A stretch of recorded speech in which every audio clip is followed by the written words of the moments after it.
welcome to my annual writing reset. Every year, I like to take a little bit of time to not only reflect on the past year, but also to set goals and set myself up for the next year. And the reason why I'm doing this now instead of in January is because part of that is that I like to do my taxes as part of this whole thing. So in this video, which is going to take me all week to film, I'm going to be doing my week-long annual writing reset that's going to cover all areas of my writing practice and career and set me up well for the rest of 2025 and moving into 2026, which is kind of crazy to say. If you have no idea who I am or why I need an annual reset, my name's Sam. I'm a romance author. I live in the UK. I have 3 books out with one more chapter, a division of HarperCollins UK, and I've got a 4th one coming out this summer. I've been vlogging the process of writing and editing that book, but the point of today is to be looking ahead. I've got my calendar open in front of me here. I've got Notion open in front of me here. Okay, so the annual reset has 7 steps, and that's because it's kind of meant to fit into a week. This is just something I came up with, by the way. This isn't anything like official. The first one is reflection and gratitude. So I've got some prompts that I'll use to kind of reflect on how the year has gone, what I'm most proud of, what I'm grateful for. And then as part of that gratitude step, I will actually write thank you letters or notes to the people that I feel like have made an impact on me. The second step is finances, and this is where doing taxes comes into play. I'm pretty good at keeping track of what I make and what I spend, so my taxes never take me more than a few hours to file here in the UK. It's not that complicated of a process. I'll talk a little bit more about that when we do that step. But I'm also thinking about how much money am I making? How much money do I want to be making? Is there anything that I can do to start to bridge that gap, even without the input of people within publishing? Then the third step is technology. So looking at my tech stack. I like to do this after finance because it can be easy when you're looking at your tech stack to be like, I'm gonna get this tool and this tool and this tool and this tool. And if you've just done your finances, it's a little bit of a reality check of like, okay, we don't need all of the new programs to do things. But I like to look at what are my processes? What is the tech stack that I'm using for each of those processes? Is it functioning for me? If I have time on that day, I might make small improvements like making sure that my backups are automated or creating a separate calendar for different events, that kind of thing. But mostly it's just about assessing. And then throughout this entire reset, we're keeping a little bit of a to-do list for things we'd like to implement. Number 4 is environment. So your writing environment. For me, that's the office. I'm actually gonna skip this step this year because I just did an office refresh 2 months ago. And by refresh, I mean I moved into a different room in my house and I completely set this up. So I'm not going to do anything with that this year, but that would typically be your 4th step in the reset process. The 5th one is goal setting and ideas. So ideas based, going into your sort of well of ideas, all of your project ideas. We'll go through all of that, and then I will do some goal setting of what I want the next year to look like. What are the long-term goals I want to be working toward? And what do I need to be doing this year in order to be moving towards those long-term goals? Then number 6 is where we do some practical planning. So taking the goals that we have, taking the to-dos that we've come up with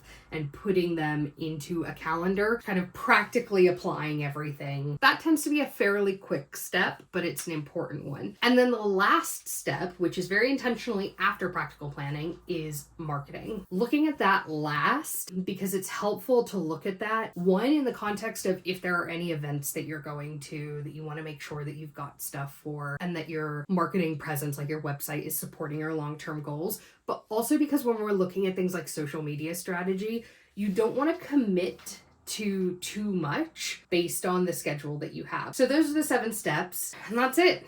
We've got our week. So today we need to do our reflection and gratitude step.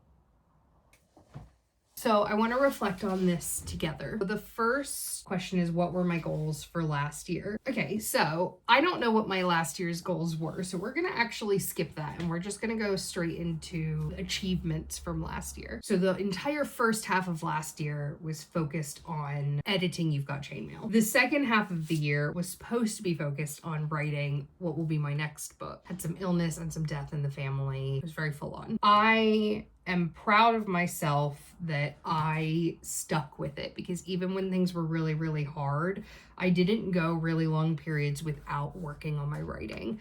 And that's not like a hustle culture badge of honor going on. Like, if you need time off, you should take time off.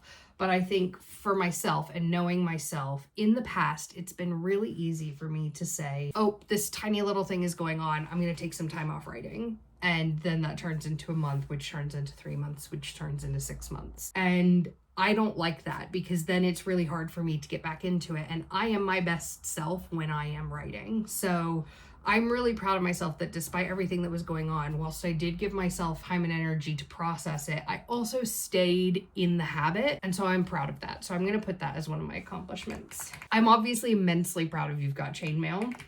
I'm also really proud of speaking at my first writing festival last year, was the Bournemouth Writing Festival. I then spoke at it again this year. So I started, I guess, more of my educational arm of my career. And I'm really proud as well of date night. And then the last thing I'm going to put here that I'm really proud of is I feel like I've done a really good job of like knowing myself when it comes to respecting my limits, when it comes to nurturing inspiration, when it comes to setting up my habits, committing to things. I feel like I've really gotten to know myself better over the last year so that I can create a career and a writing practice that I'm really proud of and is really fulfilling for me without burning myself out. What did I learn about myself this last year? That's the next question. And given that I just said I'd gotten to know myself really well, I should be able to answer this easily.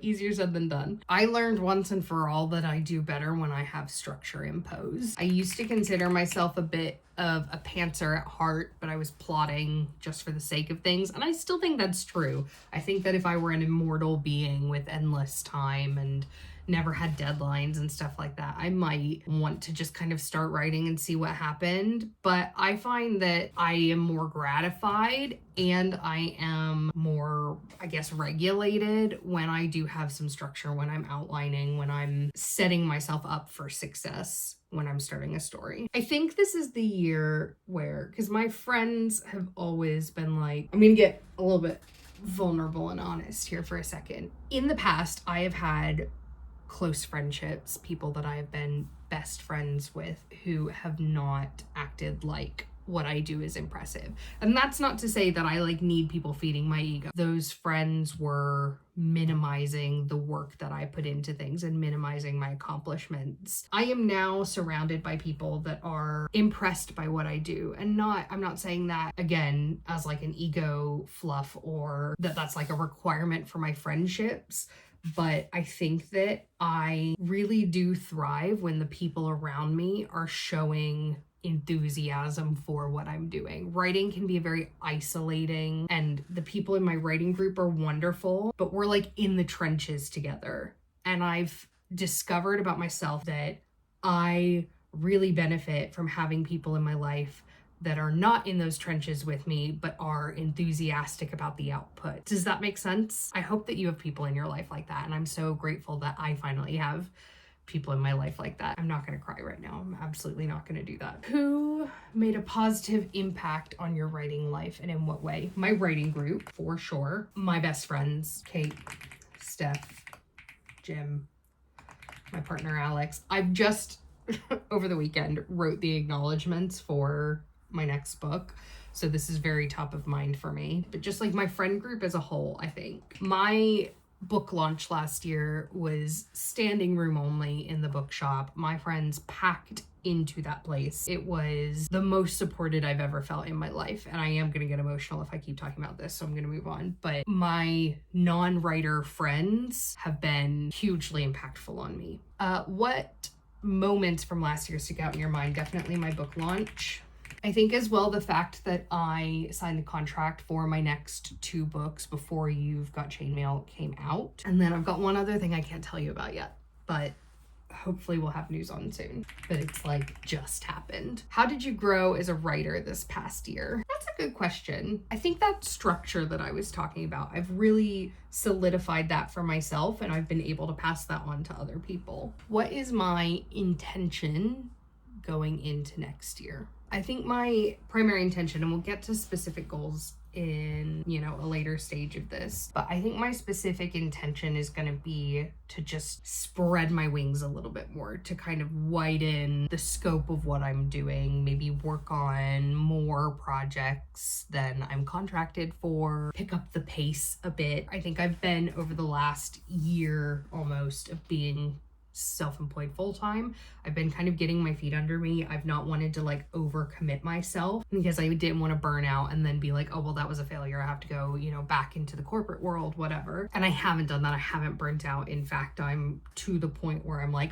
I actually have more energy to give to this. So I think my intention for next year is going to be to do more in a still sustainable way. And then what would you like to leave behind in this past year? I mean, imposter syndrome is always going to be on that list, but I think I've done a really good job this year of like pruning out the things that are unhelpful to me. So I feel good about what I'm taking into the next year. The next steps of this are going to be to obviously do goal setting, which we're going to do later in the week, but also to write thank you notes to the people who made a positive impact. So my writing group, I need to write thank yous to a couple of people in particular in the writing group, some messages to my friends, and maybe I'll write a little letter to my partner as well. Okay, update. I sent my messages to my friends and now they're making me cry, so that's fun. Rude. It's rude. How dare you respond to my emotional thank you message with an equally emotional message. Good morning, it's Tuesday. And of course, we're working on step 2 of our writing reset, which is finances. So specifically within finances, like I was telling you yesterday, we're going to do our taxes. I do a lot of things throughout the year to make it so that that's a very quick and relatively painless process,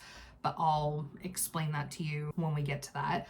I'm also going to be doing some reflection on like how happy I am with my financial performance as a writer, and anything specifically that I want to do over the next year to improve that. I talked yesterday about how my intention for next year is to sort of widen my net a little bit, and we'll get a little bit deeper into that during the goal setting portion of the reset, but I definitely want to be thinking about it during the finance portion because it's obviously a huge factor.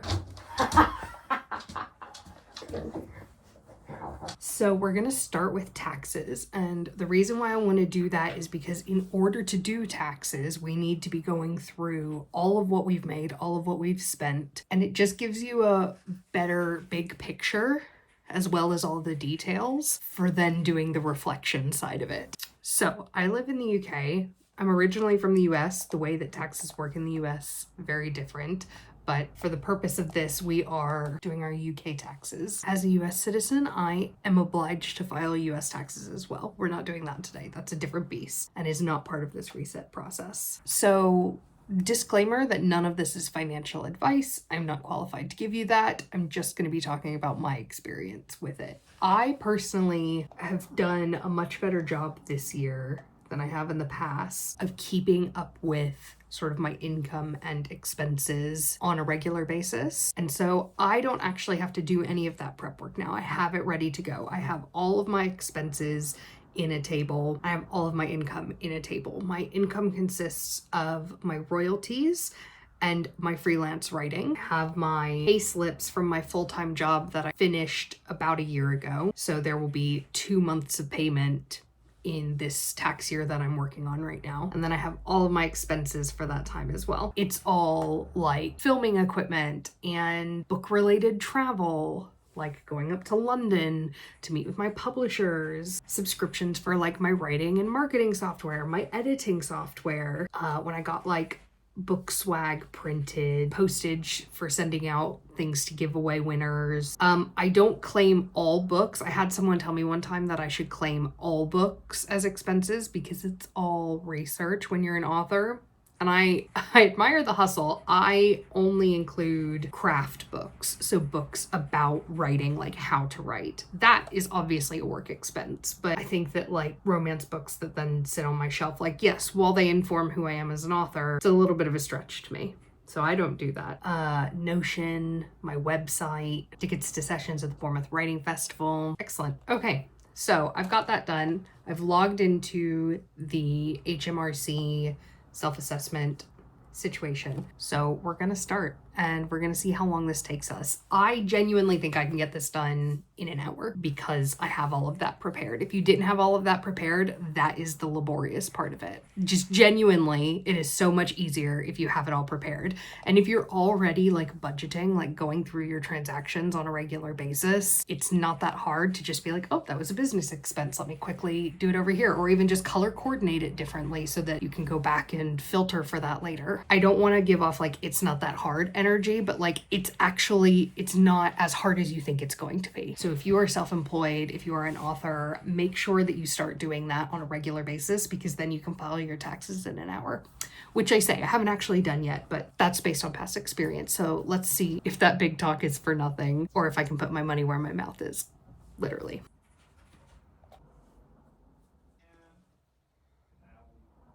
It's telling me that I'm owed money instead of having to pay money, which would be excellent because we need money right now. It's because my tax code was wrong at my previous employer, so I was always massively overpaying on tax.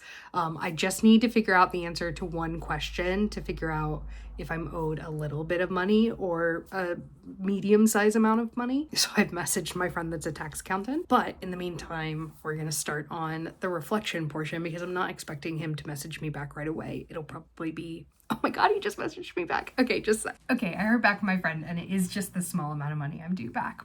But that's fine. It's still money I'm due back. And given that I'd set aside money to pay, I'm happy with that. That's not normal when you're self-employed. The only reason that's happened is because the little bit of overlap that I had with my full-time employment last year, they were using the wrong tax code for me. That's a nice surprise. That'll go straight to the bathroom renovation. But now it's time to move on to the reflection portion of the finance reset.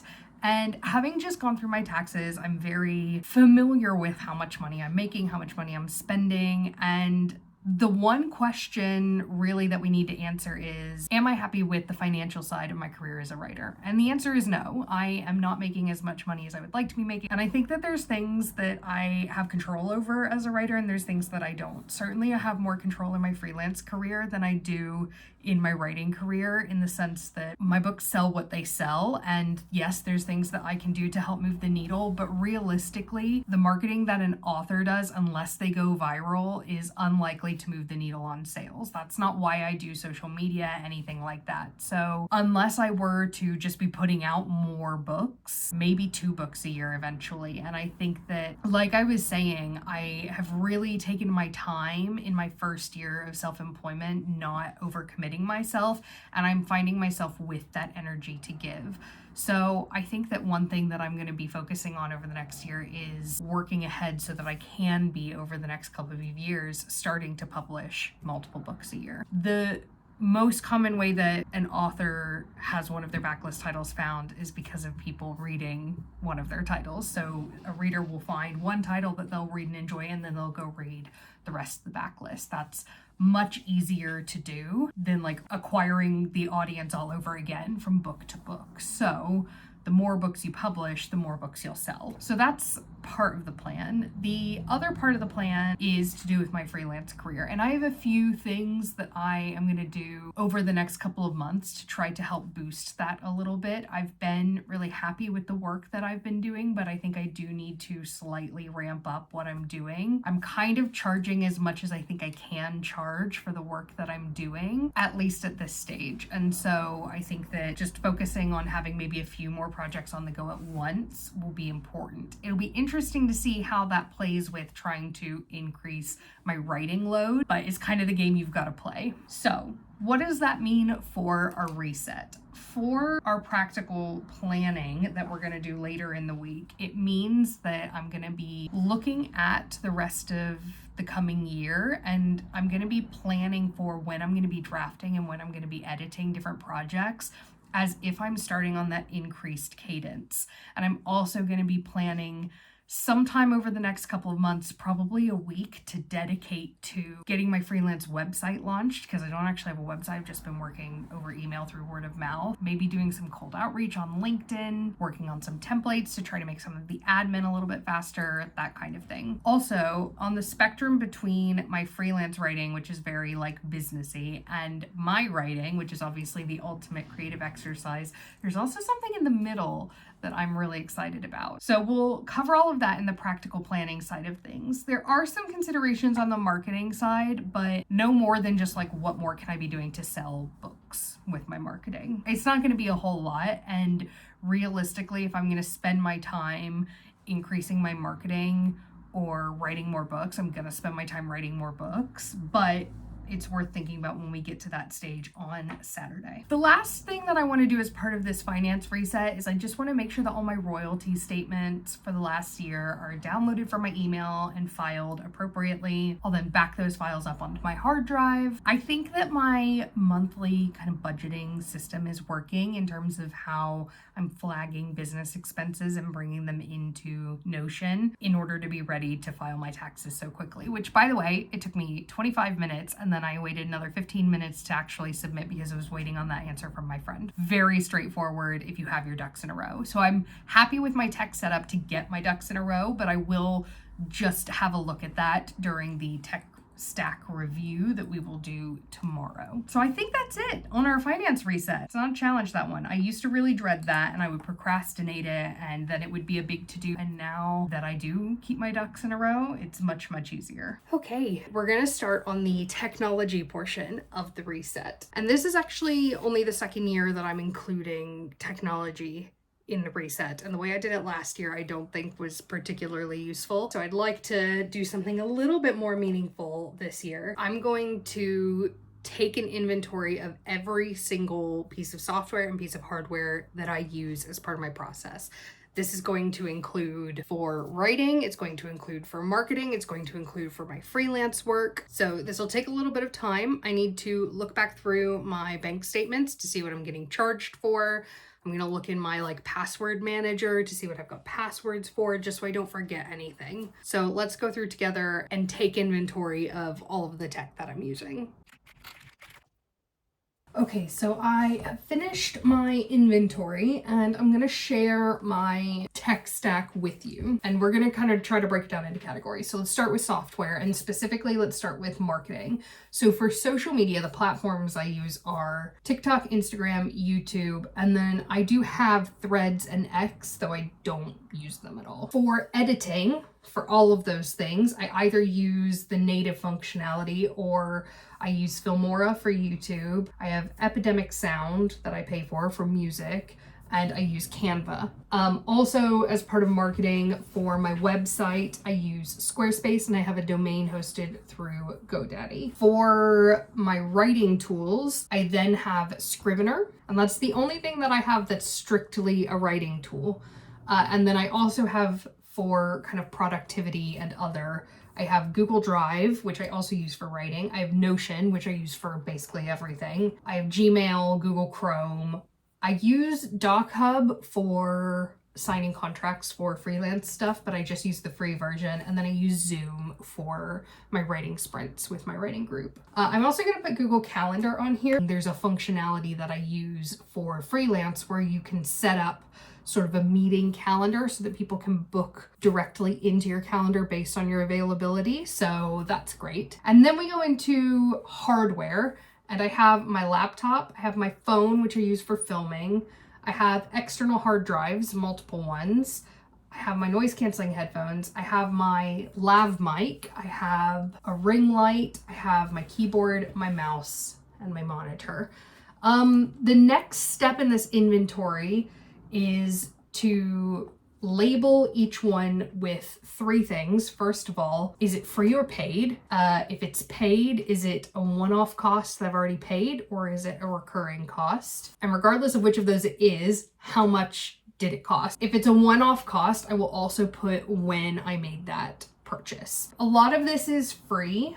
But for example, for Google Drive, I pay for extra storage. Same with my phone, I pay for extra storage. And actually, I should put that separately. I think I'll put it in other. So now I need to go through and do that. So let's do it. Okay, that's done. I have almost £2,000 a year worth of recurring expenses to do with being an author and freelancer. It could be worse than that.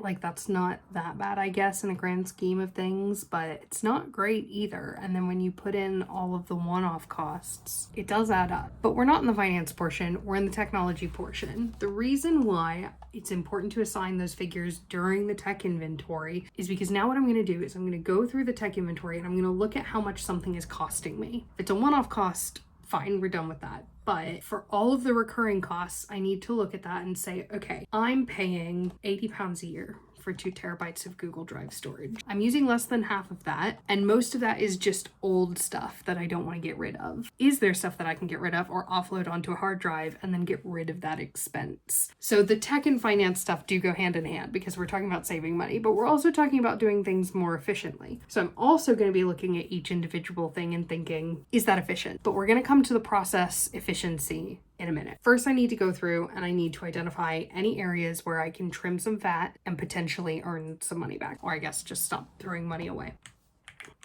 I've done that and I've come up with 2 areas where I might be able to trim. One is Google Drive, like I just said. I'm gonna add that to my to-do list for the practical planning stage. So throughout this, I'm just keeping a to-do list. The only other area that I think I'm not getting necessarily the value that I'm paying is on my website, and that's just because I'm paying for 2 different websites. I have a freelance website and I have an author website. So I do want to look at that and see if there's a way that I can consolidate those, or if I need the level that I'm paying for. And again, I'm just going to add that to my practical planning list. It's something I need to evaluate. So in the practical planning stage, I will put in what I think are some good times to evaluate that. For now, it's just going on the to-do list and we're moving on. So the next thing I want to start looking at is process flows. So the way that I want to do this, and this is different than how I did it last year, is I want to look at what are my key processes. So for example, a process would be writing a book. Another process would be editing a book, making a YouTube video, got freelance projects, and specifically within that, oh, that's made me think of something I didn't put in my tech inventory. It is free, but I completely forgot to put it in there. So within freelance projects, I've got copywriting, I've got strategic marketing. I am separating those out because the workflow for those projects looks very different from one another. I have a lot of workflows that I do within Notion, but honestly, that's not really on the chopping block. I get way more value out of that than I pay. So unless you're Notion, in which case you didn't hear that, don't raise my prices. So I think I'm going to stick with these 5 as my key processes. So what I'm going to do is I'm going to map out each step of these from a technology perspective. Obviously, writing a book, there are lots of steps of that, but we're going to map that out in more detail. So we're going to do writing a book together. I'm going to map that out with you right now. And the thing that reminded me that I had something I needed to put on there is because I'm going to use that tool to map this out with you. So I've used a tool in the past called Whimsical, which is just like a flowchart software. I used it at a previous job. And so now we're going to use it to plan this out. Let me see how I can best position you for this. Okay, I think this will do. What I'm going to do is I'm just going to map out the process of writing a book. So we know I'm going to start my planning in Notion. So I've got that. From planning in Notion, I have 2 different outputs. I have drafting in Scrivener, and I also have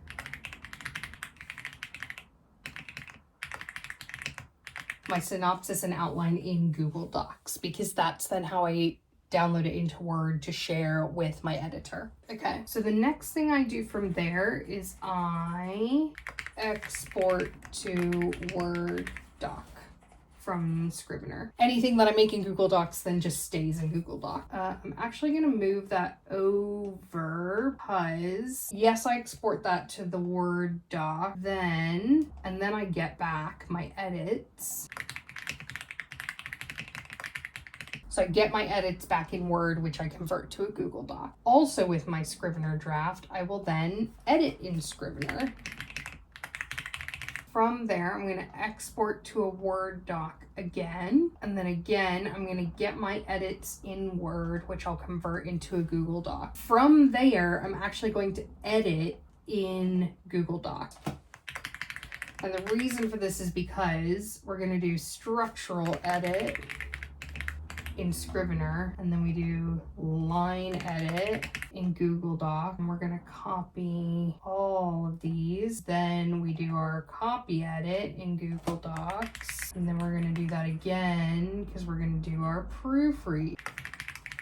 And then finally, we're going to export it to Word doc again. So that is my process plan for writing a book. So once I have that done, now I need to go through and I need to highlight in different colors the things that are happening in different technologies. So everything that's a Word doc, I'll make blue. Actually, I'm going to say everything that's in Word or Google, because I don't pay for Word. I just do things in Google Docs. So you can open a Word doc in Google Docs. So we're gonna just do all of that. Scrivener, I'm gonna make pink, purple, whatever that is. And Notion, I'm gonna leave white. So that's my process. So you can see now that I've got 3 different pieces of technology involved in that process, which, you know, for writing a book, it's not that much.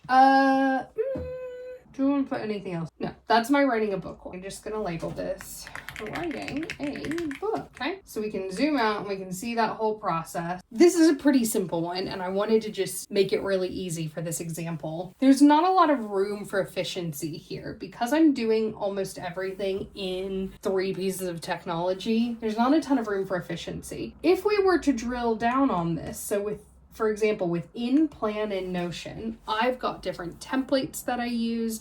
I've got different ways that I organize those pages. I've got different resources that I have bookmarked that I can use. I store all my research there, all of it. If we were to drill down onto Plan in Notion and create a similar process flow like this just for that Plan in Notion step, then we would start to see where maybe things could be a little bit more efficient. Maybe I could create some templates. Even just looking at this, I then want to go through and reflect on each stage. And when I'm doing a draft in Scrivener, do I have my defaults set up in Scrivener so that I don't have to set them new for each project? We want to look at every single step in this process once we've articulated it. And the point of this is to realize, even when you've gone as granular as you think you need to go, like this is more granular than I would be when describing the process to someone. Even when you've gone that granular, you can still zoom in and have individual items that you can drill down on even further. And by visualizing it, we give ourselves the space to do that with our brains. So I can now go in and say, okay, I want to expand this. Let's say I want to expand the Plan in Notion one, right? We're now going to take shape. We're going to say, how does planning in Notion work? So I need to create a new book in writing projects database. Then I need to use progressive outlining template. Then I need to, and actually before that comes the research stuff. So conduct research in Google Chrome, and then I need to store that research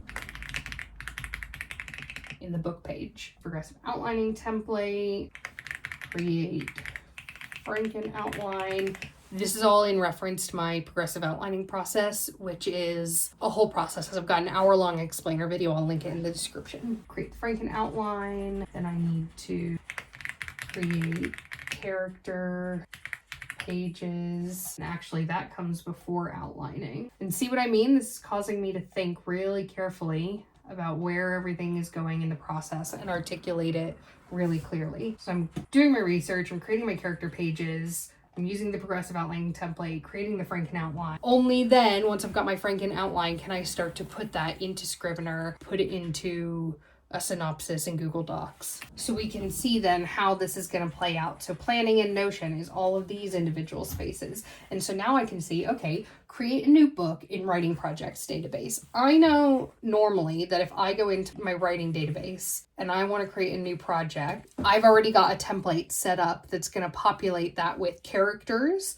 which have templates, plotting, which has the progressive outlining template, and then I can add my Franken outline to that. I've got a space to upload my drafts. You know what? I should probably just show you this. Let's see if I can rotate you around. I don't know if you can see this very well, but this is my Notion setup here. So my templates that I have for a new project, I've got a place I can upload the cover where I can connect to different ideas that have explored it. I can set the stage for it. So this is just an idea, let's say, put the publication date in. Then I have a table for the characters, and within that, I have a new character template where I can put in all this stuff about my characters. So that's the characters table. I've got my plotting table, which has the progressive outlining stuff in it.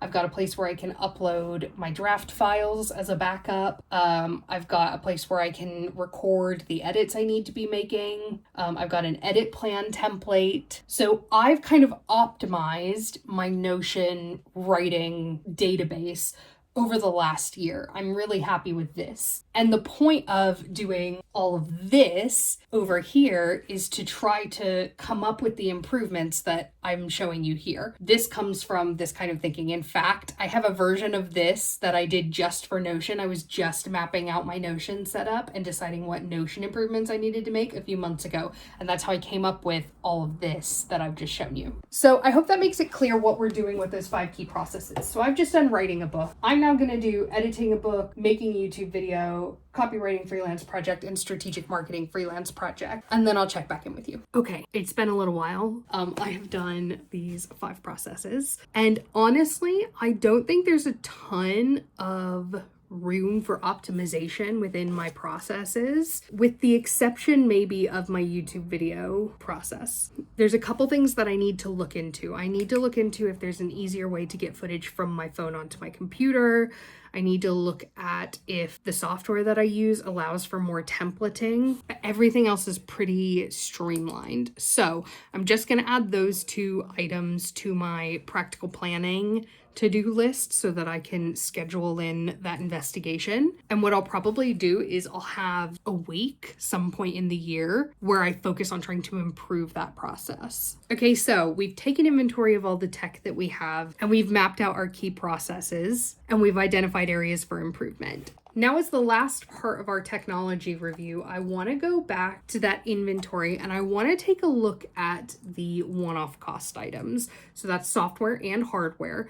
And I want to look at how satisfied I am with them. So Scrivener, what else done as a one-off cost? A lot of my hardware is one-off costs. So for example, my keyboard, I just purchased that. I spent good money on it and I am happy with it. But even if I weren't happy with it, am I unhappy enough with it to just throw away 83 pounds? Probably not.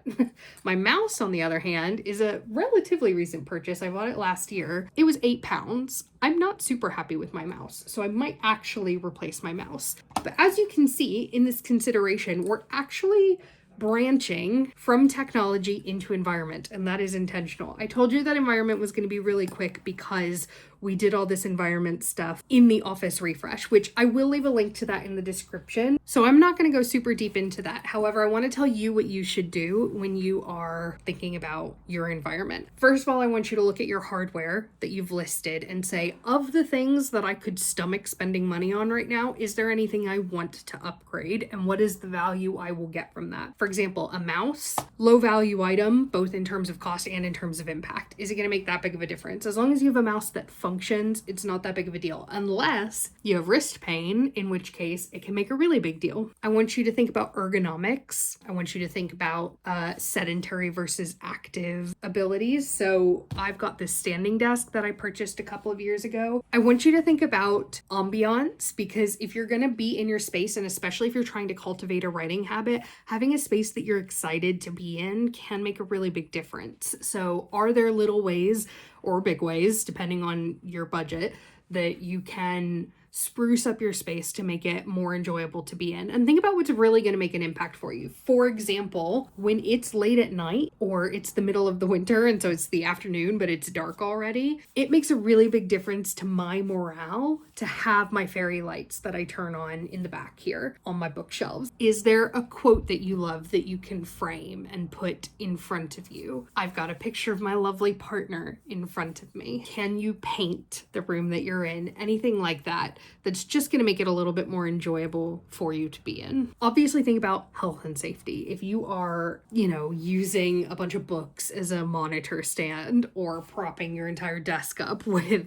a book, is that going to topple over and hurt you potentially or cost you lots of money and damage? Think about that. The only things that I'm thinking about changing in this office, I've got 3. One is my mouse, like I said. The other, I think I mentioned earlier in the video, which is my chair the padding has worn away quite significantly. I'm not going to make any changes about that right now because I want to use that as motivation to just use the standing functionality on my desk a bit more. The third thing that I want to do is I want to get some privacy film for the bottom of these windows. I really like being able to see the trees, but you can sometimes see in the background of my videos that there are buses that go by, and there's also neighbors like directly there, and I just feel a little bit exposed sometimes. So I think I've seen online some like privacy film that goes just along the bottom and it's flowers, so it's not like a hard line stopping. So I'm gonna add that to my to-do list and see if I can get some of that.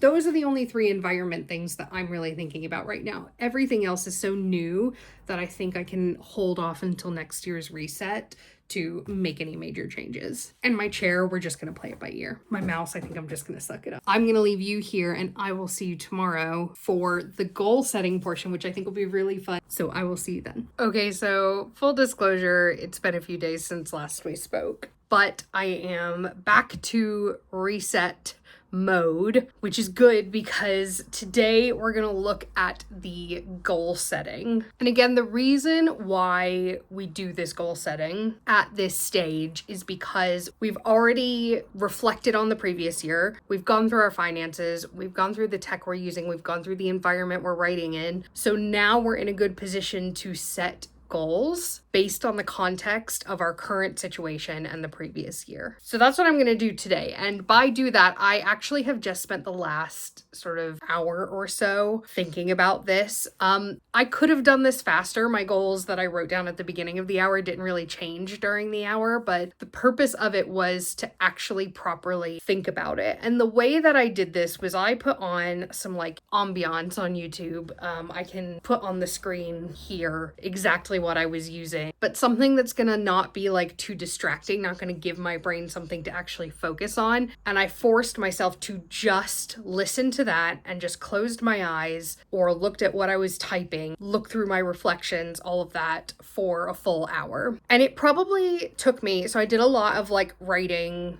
down goals right at the beginning. And I tried to let myself just brain dump everything that I would want to do. So that includes things like I would like to reach 5,000 subscribers on YouTube. I'm not even at 2 yet as of filming this, so that's saying something. Not all of these things are going to make the final list, but the purpose of letting yourself write them down during the process is that you're acknowledging the things that you want, and then you're reflecting on why you want them and also why you don't have them. So for me, having 5,000 subscribers on YouTube would be great. Why do I want that? Because one, I enjoy YouTube and would like to be making money from it so that I can put that money back into it because it's a hobby that I enjoy, but also to sell books. Like I would like for the people that are watching my videos, including you, to buy my books and read them. But then I was reflecting on, okay, first of all, why don't I have 5,000 subscribers on YouTube? And there's some intangible elements to it, but there also are tangible elements. I'm not the most consistent YouTuber out there. I know next to nothing about SEO, so my videos are probably not very optimized. I'm not a very good designer, so my thumbnails are probably quite mediocre. I'm a mediocre editor. I would be growing faster most likely if I were better at those things. But the reason I'm not better at those things is because it takes a lot of time, and it's time that I don't have. And I've been very passionate from the moment that I started my YouTube channel, and even before when I was just focused on social platforms, that the content cannot usurp the thing that the content is about. Writing is the most important thing to me, and creating content about writing cannot be more important than the writing itself. And without sacrificing the writing, I do not have the time or resources to get better at the things that are keeping me from 5,000 subscribers. I'm going to continue posting on YouTube, but if I get to this time next year and I have only still 2,000 subscribers, or I've gotten to 10,000 subscribers, that will be fine because that's not my ultimate goal. So there were a few things that I wrote down throughout this process and then continued to reflect on and realized that they didn't belong on my list of goals for the year. And in fact, there were a lot of things that maybe previously would have ended up on my list of goals, but I've decided to take off because at the end of the day, I have 2 things that I want to do. One, I want to write. And yes, I want to be publishing those books, but even more than publishing them, I want to be writing them. I want to be finishing them. That's number one. Number two, I want to make money. Not like a lot of money. I mean, I would love to make a lot of money, great, but I don't have huge monetary ambitions. It's more, I just want to be making enough to live off of. The nature of being a freelancer is that you are always having to worry about what comes next. I did over the last few days, for the first time, lose a client to AI, so that's fun. So I want to be writing and I want to be making enough money to get by, and that's it. That's literally it. Everything else is icing on the cake. So when I'm defining my actual goals for the year, it's just those two things. I literally have, well, I've got 3 goals because the getting to the money part is important. And I've got, as I sort of teased, I've got an earnings channel that I would like to open up for myself. So the first one is I would like to write and edit 3 books in the next year, which sounds crazy, but I think it's doable. The first one that I'm working on, which I've actually just started and I'm going to be vlogging the entire process of, that's going to be my 5th book, Mead Cute. Oh yeah, that's another thing I did over the last few days is I announced what my 4th book is going to be. I've just finished filming that video actually, which is why my makeup is done. So my 4th book is called Date Night. That comes out at the end of July. And my 5th book will be called Mead Cute and it will be in the same world. I have already fully outlined Mead Cute. I have set up my Scrivener document. I am ready to go. So I'm going to start zero drafting that very, very shortly. So that one's ready to go. I have probably 4 or 5 ideas that I could turn around and work on tomorrow and immediately start drafting because they are so fleshed out in my mind. So I want to write and edit 3 books this year. I want to get 2 of them done before the end of the calendar year. And then by the time I do my annual reset next year, I want to have written and edited another one. Now, when I say edit, I mean the self-edit that comes immediately after drafting. I don't mean going through the full editing process with a publisher. If you haven't seen my video about like the full editing process, I'll leave a link in the description, but basically it's the sort of first stage of editing, these like big ideas, big story edits, which I'll then take further into line edits, etc. later on. So write and edit 3 books. That's crazy. My second goal, I have put a number on how much I want to make in the next year. I made slightly more than that, but I would like to redistribute how much of that is coming from books versus how much of that is coming from my freelance writing. I still enjoy the freelance writing, but I think that for lots of reasons, I think that losing a client to AI has maybe knocked me a little bit, but also I've been so much happier since leaving the corporate world. And so not feeling like I have to be actively chasing corporate writing assignments would be really nice. So I would like to pull back on that in order to focus on some other endeavors. And that brings me to the third goal that I have, which is the other channel that I'm opening up. And I have done a little bit of this, and not even just a little bit. I've done a decent amount of this over the last few years, and that is providing edits for people, editing other people's books. This has been structural edits, line edits, copy edits, even proofreading. I've done it for Big 5 publishers. I've done it for individuals, and I'm really excited to maybe just start talking about that a little bit more. I know that there are a lot of like AuthorTube people who offer manuscript critiques, and this isn't quite that. I think it's closer to like an official edit like you would do either with a publisher or when you're going to self-publish. So I just want to make sure I'm positioning it correctly. I'm not like a paid beta reader. But when we look at marketing, I'm going to be launching a web page. I want to edit 9 books over the next year. So I've got 2 booked in, which is a great start.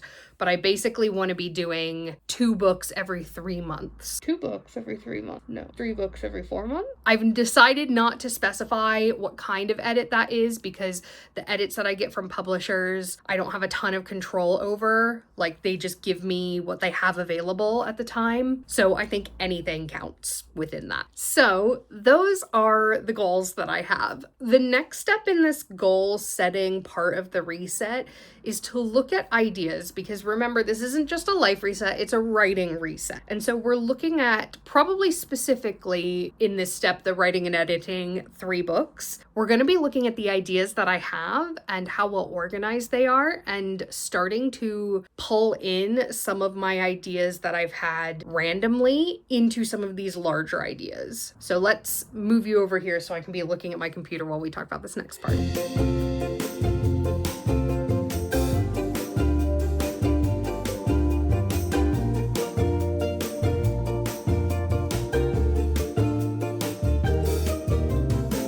So having done this, I have the most ideas for the book I'm getting ready to start on, helpful, and the book that I think I'm going to be doing after that, also helpful, and a project that I hadn't thought that I would tackle anytime soon. And I still might not, just because I have a lot of ideas for it doesn't mean it's the right project for, 3 projects from now or whatever. But it's interesting to see that I've got so many ideas that align with it, and that's very clearly where like my creative inspiration is directing, because it's a very different project to what I've done in the past, like genre different. So that's interesting. I am not going to necessarily make any decisions based on that, because a story is more than just a bunch of little ideas cobbled together, but it's good information to have. And I've now done that so that when I go to start on these projects, I don't have to go through my entire backlog from the previous year. I only have to go through anything I've added since then. So it's just a little bit of hygiene.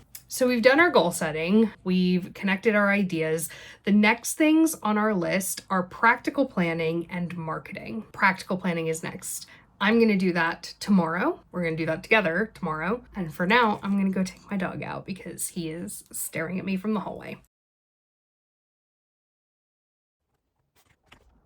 So as you will have just seen, I did a little bit of my practical planning this morning. I was up early and feeling motivated, had the energy, had the time, so I decided to do a little bit of it then. But I'm gonna walk you through what I did. So when I do my practical planning, the first step is making sure that my calendar is up to date. Whether you use a digital calendar or a physical calendar, the first step is making sure that it is as comprehensively as possible up to date. So anything that you have on a weekly basis or a monthly basis or any kind of recurring basis, it's in there. Any trips that you have planned, any major life events like an anniversary or a birthday, anything like that, that's in there. If you have a partner, make sure that any time that they might need to be away for work, anything like that is in there. You absolutely have to do that before you can do the next step. The next step is then to take your goals and start to translate that into a calendar. So for me, the financial goal that I have isn't going to go into the calendar because I can't plan for exactly when I'm going to get paid for things, but I started then by plugging in my writing time. So I didn't do this directly in my calendar. I did this in a Google Sheet actually, just because I found that easiest. But I basically listed out every single week of the year, and anything from my calendar that was major, like a holiday or like my family's coming from the US for Christmas this year, that kind of thing. I put it in there in the week that it was in. One of my best friends has a major birthday this year. The entire week of that party, I'm going to be very busy. So I put that in there. And it's basically saying, okay, each of these weeks are kind of off limits in terms of any major working towards my goals. So all of my rows are the weeks of the coming year. And then next to that, I have anything major that's happening. The next thing requires a little bit of self-awareness of your process. Now, you could do this with any kind of goal, but obviously we're talking about writing resets. So I'm assuming one of your goals is to do with writing. It does require a tiny bit of self-awareness as to how long it takes you to do things. So for me, because I'm a full-time writer, I know that it will take me maybe 4 weeks to do a zero draft. It will take me maybe 2 weeks to do outlining. It will take me maybe 6 weeks to do a structural edit. Obviously, it's going to be different on a case-by-case basis, but in terms of general planning, I know how long each step of the process is going to take. I've broken this down into planning, which includes outlining, zero drafting, drafting, self-edits, structural edits, line edits, and final edits. Final edits being like copy edit, proofread, reviewing the typeset, stuff like that. Now for planning, zero drafting, drafting, and self-edits, that all for me falls before my first deadline with the publisher. So a delivery date for a manuscript, if that's the 30th of June, then I need to have done all 4 of those steps before then. And I probably need to have done the planning a significant time before that in order to be able to communicate to my publisher what the book is going to actually be about. So I can work backwards when I have a deadline. For example, for my next book that I've just started on, Mead Cute, I know when my deadline is for that later this year. And so I can kind of work backwards from that to determine when I need to be doing things. And it's tight. I'm going to tell you that right now. it's going to be tight getting that one in because I've got a lot going on over this summer that's kind of taking up some of these big weeks. Because if I know that zero drafting takes me 4 weeks, but the period in which I need to do it, 2 of those weeks are blocked out, all of a sudden that's going to take me 6 weeks realistically, because I can't schedule the zero drafting in the same rows as the commitments that I have, as the things that I've scheduled. So it's a good way for me to very realistically be able to see what time I have. Looking at this, I know I can't take on anything else major this summer. It's also important when we think about the fact that our next segment of this reset is marketing, because if I'm looking at this summer and I'm thinking, wow, this summer's already going to be really tough to meet my writing goals, I can't be committing to anything else. But I've set a marketing goal of publishing 3 YouTube videos a week. When am I doing that? When am I getting that done? Because it's already going to be tight. If I then try to add on something new, that's not going to work. So the reason we put marketing last is because marketing our writing is less important than actually doing the writing, as we've discussed. And so we have to make sure that we're carving out the time for doing the writing before we can even think about marketing the writing. So all that to say, you're going through for the year and you're slotting in when you're going to be doing different parts of different projects. And this isn't meant to be like, you're not writing this in pen at the end of this exercise. It's movable. It's going to change. Like, a year is a long time. We're flexible, but we're doing what we can to try to anticipate our workload. In order to do this, and in order to think about how quickly I can do certain things, another factor that I had to think about was how much time I actually can give to writing. And so for me doing this, I'm thinking about that in the context of my freelance work. Now, as we discussed, one of the freelance goals that I have is to edit 9 books. I actually just last night finished an edit, and this is probably the first one ever where I've really tracked how long it took me. So if I want to be editing 9 books, and I know that I have 15 hours a week to give to my freelance work, that helps me kind of stress test the goals that I set for myself. But then you can go back and do some calculations if you know how much you're getting paid for those things. Like, I have different, basically publishers usually set their own rates for these things. I have people I work with individually that I have my rates set for. So I then need to go and do some calculations about how much I'm actually going to make for that. Because if I did do 18 edits at my lowest rate that I get from publishers, I would not make anywhere near enough money. So actually, that tells me that doing 9 in the year is probably all I can afford to do. Does that make sense? I feel like that was a little bit rambly, but do you see how I'm taking my goals, I'm going into the practical planning, and then I'm using the numbers that come up in order to work backwards to figure out if those goals are actually going to get me where I want to be. But this is giving me a lot of really good context for when I'm accepting jobs, when I'm seeking jobs, editing people's books. Because I know in my head I have these numbers where I can accept the work that I'm gonna have time for and I'm gonna be able to give the right amount of time to. Because the last thing I want as well is to be really rushed when I'm doing edits and to miss things. Like, that's not the point. The reason I enjoy editing books is because I enjoy being thorough. I enjoy helping people make their writing better. And you can't do that if you're rushed. And then the last part of this practical planning process for me before we move on to marketing, and this is very specific to me,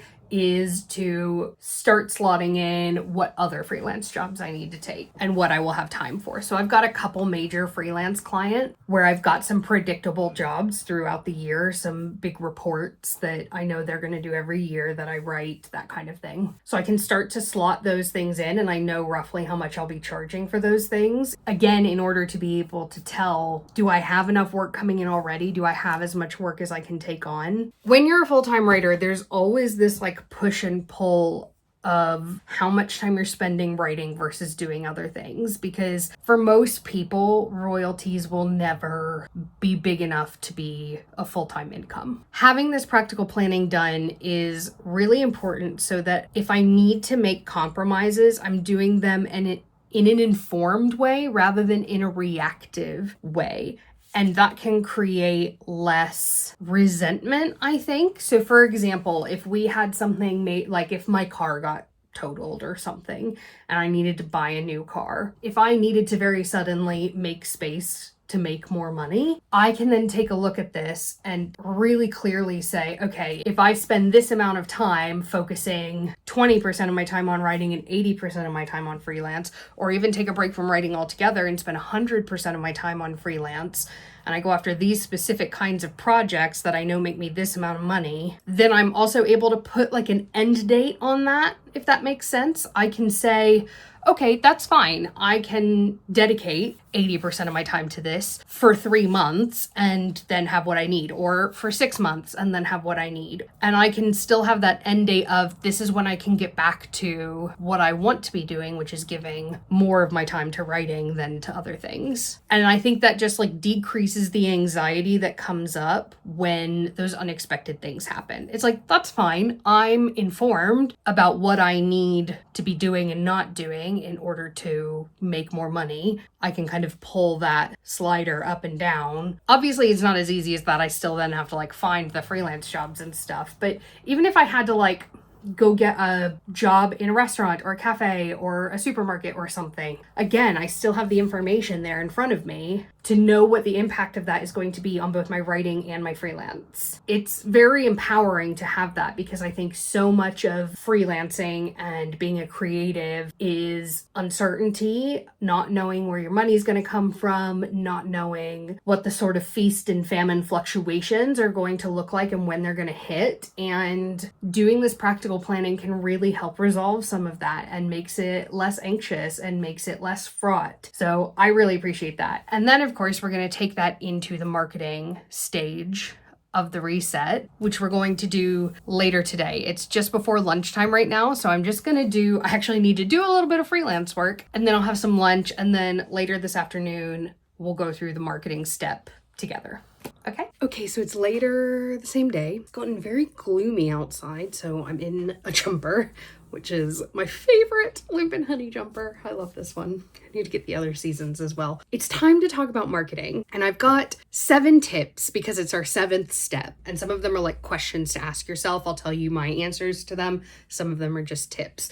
So first of all, I want you to ask yourself, why do you want to make content? Because when we talk about marketing, we're talking about content, right? We're talking about YouTube, TikTok, Instagram, Substack, a website, a blog, X, whatever you are wanting to do. We're talking about content. Why do you want to make content? It's really important to answer this for yourself and to be realistic about what the answer is, because if you want to make content because you think it's going to sell lots of books, it's probably not going to. You have to go mega viral, which is more about luck than anything else, in order for marketing that an author does to really move the needle. There are other reasons to make content. For me, for example, 1, I enjoy it. It's a fun hobby for me, especially YouTube.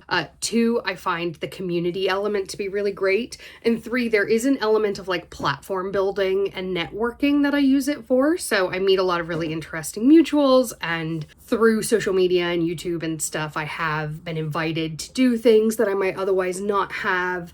It's a good like facilitator of other things that then in turn might generate sales or interest from readers or whatever. It's not a sales tactic in and of itself by any stretch. So answer for yourself why you want to make content. Don't feel that you have to be making content. If that expectation that you have were taken out of the equation, why would you be wanting to make content? Once you have that, then we can go to number 2, which is, what does success look like? Because for me, my goal of why I want to make content is for community and enjoyment. That's going to change what success looks like. Success is just, am I enjoying it? Do I feel balanced? Am I connecting with people? So success doesn't need to look like 100,000 subscribers or 100,000 followers or whatever. You can't define what success looks like until you know why you're creating it. For me, monetizing my content is not important to me. I do have my channel monetized just because I was eligible for it, but it's not something that I put any work into. I don't even go as far as to choose where in the video the mid-roll ads play. I've done a few paid partnerships with one sponsor who I wholeheartedly believe in, despite the fact that I've been approached by several. Like, monetizing is not important to me. And so because of that, I don't need to pay as much attention to success metrics like the number of subscribers that I have or my average watch time or things like that. I can just keep posting content that I'm enjoying, and that's that's that. So number one, why do you want to make content? Number two, what does success look like in light of why you want to make content?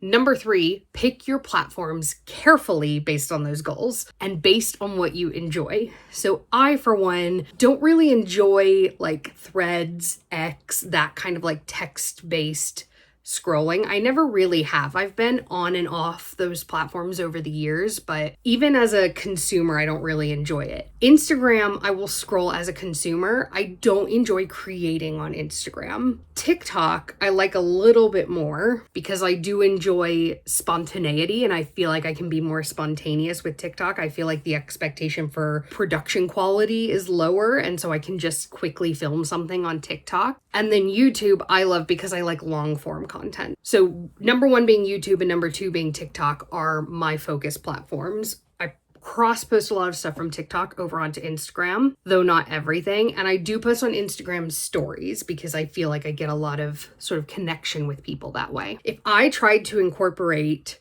other channels that I didn't enjoy, if I was like, I really want to blow up on Threads this year, or I really want to like I don't even know what you would get out of Threads, but if I wanted to, I wouldn't enjoy it and it would feel like a chore, and that would make me less likely to be consistent with it. So pick your platforms based on what you actually enjoy. And then number four, once you have those platforms, is to be realistic about how long things take. Now, because I've been doing this for a few years, I know how long these things take. If you're doing this reset and you don't know how long it takes to make a TikTok video because you never have before, and that's something that you want to do, maybe it's worth creating one or two and seeing how long it takes you. For me, editing is always the hardest part. Like I said, I really enjoy TikTok for the spontaneity, and so low edit stuff is really valuable to me there. For YouTube, I find editing to be by far the greatest barrier to entry. And so when I'm setting further goals, I need to think about it in terms of editing taking me the longest amount of time and how much time do I actually have to spend on editing,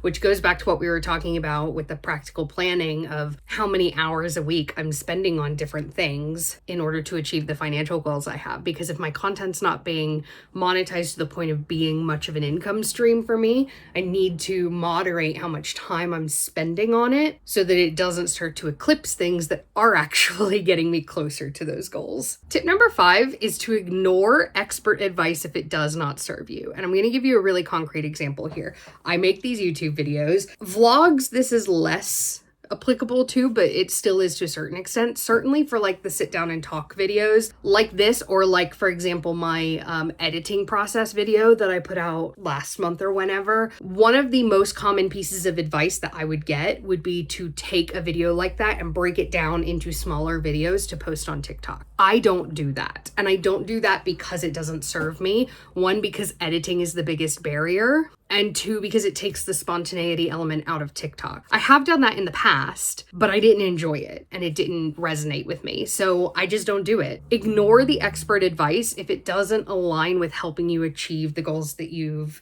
established for yourself when it comes to your content. Number 6 is to not fall into the AI trap, okay? Everything's got AI in it these days. Canva's got AI features. My editing app's got AI features, and it is sneaky. They don't always label it as AI. So like, be vigilant about it, because if you are a writer, you should not be using AI. I mean, no, I don't think anyone should be using AI, but as a writer, if you are using AI, you are not a writer. You're not. That's not writing. And the same should be true for the content that you're creating. Stop using AI. Don't use it. Don't fall into that trap. And in light of all of that, the 7th point is, what does consistency look like for you? So for me, knowing that editing takes the longest amount of time of everything, knowing that I really only want to focus on creating for YouTube and for TikTok, but I want TikTok to be more spontaneous. What does consistency look like? For YouTube, for me, I do like to try to put out a video every week, but I'm gentle on myself if I have a 2 or 3 week gap where I don't have anything, especially if that's because I am doing something related to my writing goals. So if I'm on deadline, it's okay if I'm not able to dedicate time to editing videos. For TikTok, I've abandoned any sense of consistency metric because, like I said, I like the spontaneity of it. For you, you might decide that consistency means once a month you're posting a YouTube video, or once a week you're posting a TikTok. Be realistic about the consistency, because if you try to do something too often, you're going to struggle to do it, and then you're not going to see the results that you want. But that consistency that you set for yourself can then go back to inform your goals. So if you're like, okay, now that I know how long things realistically take, I know that consistently I can only post maybe once a month on this channel or once a week on this channel. What does that mean for this goal that I've set for myself? And maybe you need to adjust your goal a little bit in light of that. But we're doing this because it's not as important as actually doing the writing. Now that you've answered these 7 questions or gone through these 7 steps, how do we start to put this into practice? So I've just done this for myself, but basically I've taken that calendar that I created for myself of all of the weeks of the year and where I plugged in all of my writing plans, where I plugged in all my holidays and the festivals I'm going to and stuff like that. And I'm going to start plugging in content, not specific content ideas unless there is something I know I'm going to want to make. So for example, when my book Date Night comes out at the end of July, I will want to be vlogging publication. And the week after that, I can put out a recording of the reading and Q&A that I do at my book launch. So I will go ahead and plan in those specific video ideas, but on the rest of them, just in a new column, I'll just put YouTube video, YouTube video, YouTube video. If I've got a holiday, I can think about, is this a holiday that I want to vlog? So for example, I'm getting ready to go away on a holiday. It is kind of a research trip, so maybe I should be vlogging that, but realistically, I don't want to because I need to be able to switch off a little bit, so I'm not going to. I'm not going to make myself vlog that. And like I said, YouTube is my #1 priority in terms of platform, TikTok being my second, and I don't really plan my TikTok videos, so I'm just going to do this on YouTube. And the reason why I'm doing this now, because you might be thinking, okay, if you're going to just do a YouTube video a week, why do you need to put that in your column? You just know that you're going to do it. But I think it's important because this is something that I will come back to anytime over the next year that I'm making plans. I'll look at this big plan in order to say, 1, can I do it? Is it conflicting with something else that I have? And 2, do I then need to rearrange things in order to accommodate it? And by having YouTube video week in there, it gives me a more realistic picture of what my responsibilities are that week to myself. And so I would encourage you to do this, having a column for every single platform. You can be a little bit more honest and strategic once you have visibility of everything. That transparency with yourself and that visibility is going to allow you to make more informed decisions about how you're spending your time and allow you to commit more confidently to the opportunities that present themselves to you. So I now have this spreadsheet. Like I said, I've done this for myself now, that has all of the personal commitments that I have. It has all of the writing commitments that I'm making to myself, the goals that I have, the different drafting stages. And it now also has my marketing burden that I've created for myself. The next question I need to ask myself is, what do I need in order to enable this? So I already have everything that I need to facilitate this, but you might think, oh, if I'm going to do this, I really need a better way to be filming, or I need a software that's going to do this, or I need to dedicate a specific day of the week to content creation. You can make those kinds of decisions now and fill in the gaps of anything that you need in order to be able to achieve these things within the context of your technology, environment, finance, and marketing goals. I always really struggle to put up that 4th finger. I should just do it that way. Your technology, environment, finance, and marketing goals.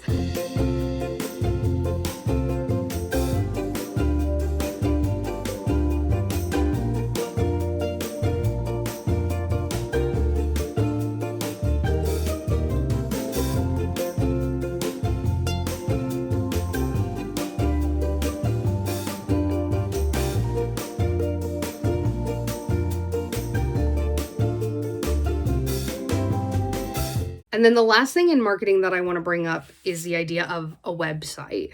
I have a website. I update it pretty frequently, just when I'm thinking about it, when I have something to update. But if you want, within this practical plan, you can also schedule regular updates. I do that as part of this reset as well. It's worth, in this marketing step, reviewing your website and seeing if there are any major changes that you want to make or minor changes, and then scheduling those in for yourself within your practical plan. So for example, for me, in light of everything we've talked about with wanting to expand my editing services, I actually need to create a page on my website that has my editing services there and has an opportunity for people to inquire and look at pricing and stuff like that. So I'm going to add that in for myself for probably next week. So by the time you see this video, if you go to my website, I'll have an editing services page up there. That's a fun commitment to make. When you talk about websites, a lot of times people then start talking about newsletters, which I do think newsletters are valuable. I have a newsletter if you want to sign up to it, link in the description. And I think newsletters are really valuable to schedule in as well. The general rule of thumb with newsletters is you want to be adding as much value as you're extracting. So extracting value is like trying to sell them something, trying to promote something. Adding value is giving your audience something that they want. So think about what your readers would want from you, whether that's writing updates or sample chapters or FAQs or what you're reading or something like that. And make sure that you're sending out enough newsletters that you're sending some of that out as well, so that then when you do send something like announcing my next book, you've got kind of equity with those people and you're not just asking people cold to support you. I personally share writing updates. I share resources when I have them. I think that my content is geared more towards writers than it is towards readers, just because that better aligns with the goals that I have for my content. And as a result, my newsletter, a lot of times I'm sending out writing resources, prompts, things like that, rather than stuff that an author might send to their readers, like sample chapters and stuff. I do send stuff that my readers might enjoy, but I'm not prioritizing like sample chapters, alternate POV chapters, anything like that, the way that I know a lot of, for example, self-published authors do, because that is a key sales channel for them. It's not a key sales channel for me. But as far as this reset is concerned, you really just want to schedule in what you need to schedule in and do a little bit of an inventory of your website and see if it needs any changes adding to it. So for me, that's just going to be my editing services page. All right, kids, we've done it. We've done our 7-step reset. So now you have the framework for once a year being able to reflect on the previous year, establish some goals, get the context of everything to do with your writing practice, your writing career, and plan for the following year in a way that's going to be actually motivating and productive rather than just aspirational or ambitious. We love aspirations, we love ambition, but we also need things to be practical and actionable. And hopefully that's what you've gotten from this reset. Let me know if there's anything I've talked about that you want me to do a dedicated video about. I've kind of just chucked a bunch into this one video. It's probably going to be a million years long, sorry, but if you've made it this far, please be sure to like and subscribe so that I know that it was worth it. And let me know in the comments if you're going to be doing your own annual reset, and if so, maybe what are some of the goals that you set, things like that. I think it's such a fun opportunity to just kind of touch base with yourself and really dream big for yourself. As always, thank you so much for watching, and I'll see you next time.